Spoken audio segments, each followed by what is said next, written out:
दोघांच्या संमतीने शारीरिक संबंध झाल्याचा आरोपीच्या वकिलाचा दावा।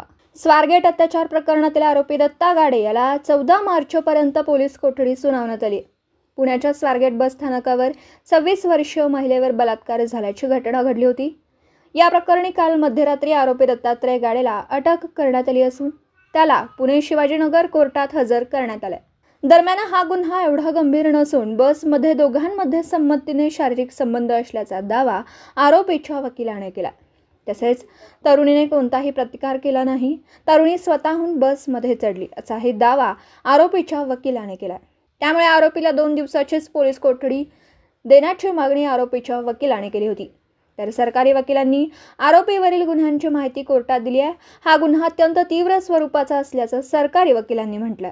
दरम्यान आरोपीने पीडितेवर 2 वेळा बलात्कार केला, तसेच तिला आपण बसचा वाहक असल्याचं सांगितलं होतं अशी माहिती पोलिसांनी कोर्टात दिली असून अधिक चौकशीसाठी तसेच आरोपी बरोबर आणखी काही जण होते का, त्याला आणखी कोणी मदत केली का हे तपासण्यासाठी 14 दिवसांची पोलीस कोठडीची मागणी करण्यात आली होती। मात्र न्यायालयाकडून 12 दिवसाची पोलीस कोठडी देण्यात आली आणि त्याच्यावरच्या केसेस या चोरीच्या आहेत, त्यामुळे त्याला सराईत गुन्हेगार म्हणता येणार नाही असं आमचं म्हणणं होतं।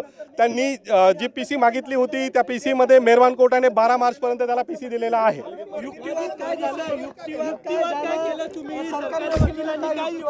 आम्ही युक्तिवाद असा केला की तो कुठल्याही प्रकारचा आरोपी नाहीये, त्याच्यावर जे काही प्रकरण दाखल आहे ते चोरीचे असून ते सिद्ध झालेले नाहीत। याशिवाय जी वेळ होती घटनेची ती 5:45 म्हणजे दिवसाचीच होती।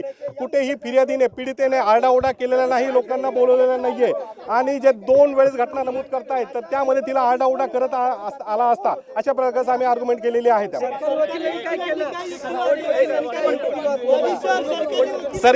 सरकारी वकिलांचं तेच म्हणणं होतं की प्रकरण गंभीर स्वरूपाचं आहे, आम्हाला मोबाईल पाहिजे, घटनेच्या वेळेचे कपडे पाहिजे, अशा प्रकारे सरकारी वकिलांचं म्हणणं होतं। त्यामध्ये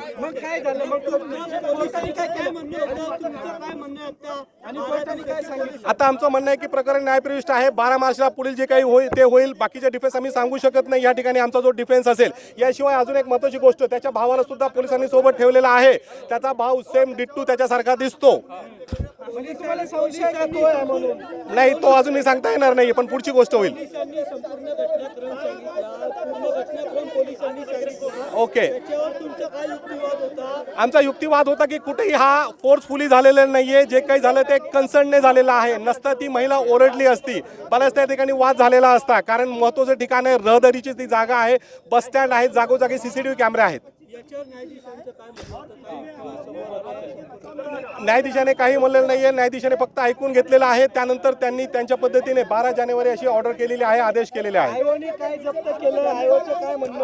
आयोने अजून जप्त केलेलं नाहीये, आयोला जप्त करायचे आहेत, बाकीच्या गोष्टी फॉरेन्सिक लॅबसाठी पाठवण्यात आलेल्या आहे।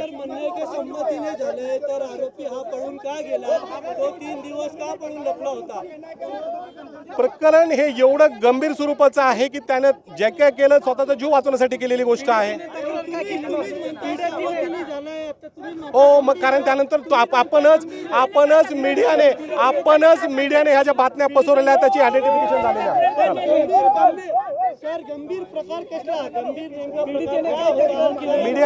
मीडियाने त्याला गंभीर केलंय।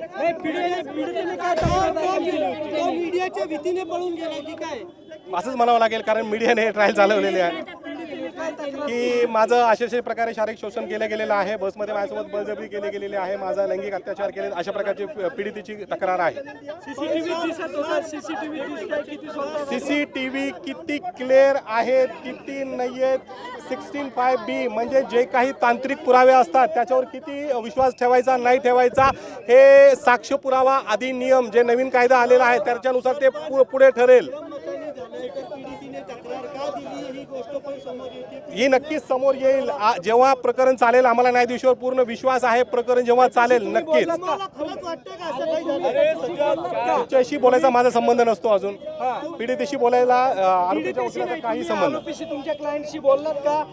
अजून आरोपीशी आमचं बोलणं झालेलं नाहीये, कारण आज त्याला उशिरापर्यंत आलेला आहे। हो, त्याच्या आयडेंटिटीमुळे त्याच्या कुटुंबाला त्रास सहन करावा लागत आहे। मीडियाने त्याचे जे फोटो व्हायरल केलेले आहेत, त्याच्या कुटुंबाला आज उपासमारीची वेळ आलेली आहे आणि त्यांच्या बचावासाठी काहीतरी पोलिसांनी पण केलेलं पाहिजे, शासनाने त्यांना सुरक्षा द्यायला पाहिजे असं माझं म्हणणं आहे। त्याच्या जीविताला धोका वाटतो का तुम्हाला? 100% त्याच्या जीविताला धोका वाटतो। आज जे वातावरण आहे सगळ्या ठिकाणी पेटलेलं आहे तर नक्कीच त्याच्या जीविताला धोका आहे। कसं वाटतंय का हे सगळं संगम मतांनी झालेलं आहे तुम्ही जे म्हणताय? मला वाटण्याचा प्रश्नच नाहीये. मी ॲडव्होकेट आहे, एक वकील म्हणून आरोपीची बाजू मांडणं हे माझं काम आहे. देव चांगल्या माणसालाही अन्न देतो, वाईट माणसालाही अन्न देतो. तो अन्न देताना कुणाशी भेदभाव करत नाही. म्हणून माझं काम, मी फक्त एक वकील आहे, न्यायाधीशासमोर खरी बाजू आणणे हे माझं काम आहे. धन्यवाद.